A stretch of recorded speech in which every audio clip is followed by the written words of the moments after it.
pour beaucoup de personnes, c'est le fonctionnement de l'être humain, hein, on ne peut pas se jeter la pierre, et ne vous jetez pas la pierre pour ça. On a besoin d'attention, d'affection, de reconnaissance, etc.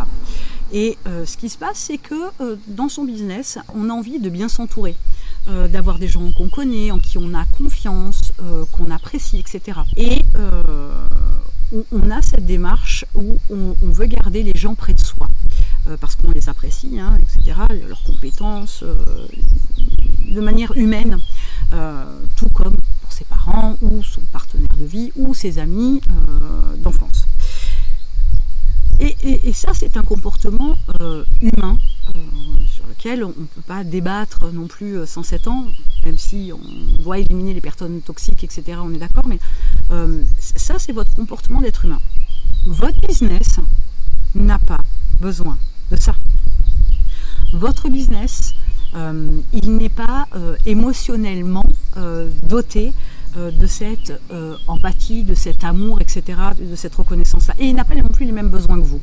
Et comprenez que lorsque vous prenez un associé, lorsque vous prenez un salarié, lorsque vous prenez un fournisseur, lorsque vous prenez un prestataire, etc., un partenaire de travail, peu importe qui c'est, dans votre business, vous n'êtes pas axé sur l'émotionnel par le choix de ces personnes-là.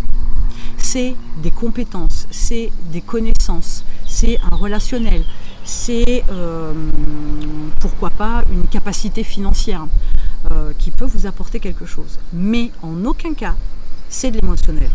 En aucun cas, vous devez vous entourer de gens que vous aimez. S'ils n'ont pas ce dont vous avez besoin pour votre business, pas pour vous personnellement, alors votre business n'en a pas besoin. On est toujours axé sur oui, mais je veux travailler avec cette personne parce que je la connais, je l'apprécie, j'aime ses valeurs, etc. Mais si elle n'a pas les compétences pour vous apporter ce dont l'entreprise a besoin, ça vous sert à quoi de l'avoir à vos côtés? On travaille avec de l'humain, certes, mais on ne travaille pas avec de l'émotion. On travaille avec des faits, des actions, des chiffres, de l'argent, des compétences, etc. Et si derrière, il s'avère que ces personnes-là ont les mêmes valeurs, ont la même approche, c'est plutôt une bonne chose. Et c'est pas vos copains, c'est pas vos amis. Et aussi bien vous pourriez être capable de faire le distinguo entre la partie business et la partie perso, autant en face de vous, peut-être que vous avez quelqu'un qui n'est pas capable de faire le distinguo entre les deux. Ça risque de vous apporter plus d'ennui qu'autre chose.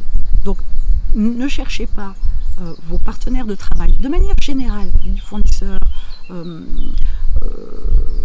salariés, prestataires, je vais y arriver, etc. Ne cherchez pas cette approche-là dans le côté émotionnel. Votre business n'a pas d'émotion.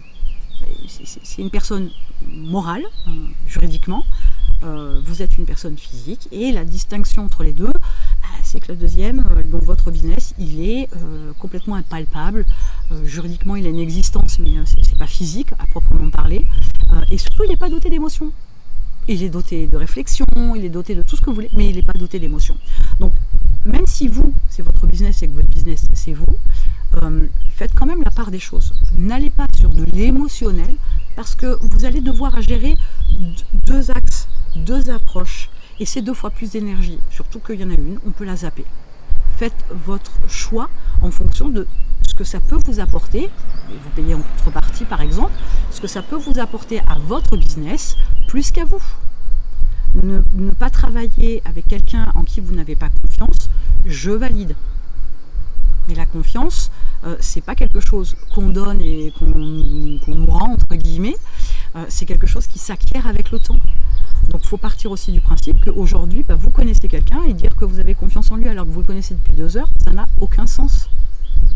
C'est avec le temps, vous verrez si c'est quelqu'un de fiable, si vous pouvez avoir confiance en lui, si quand par exemple si un prestataire vous lui déléguez une tâche, c'est fait en temps et en heure et comme vous le voulez parce que vous avez donné les bonnes indications aussi, clairement, à ce moment-là vous pourriez dire que vous avez confiance en cette personne-là.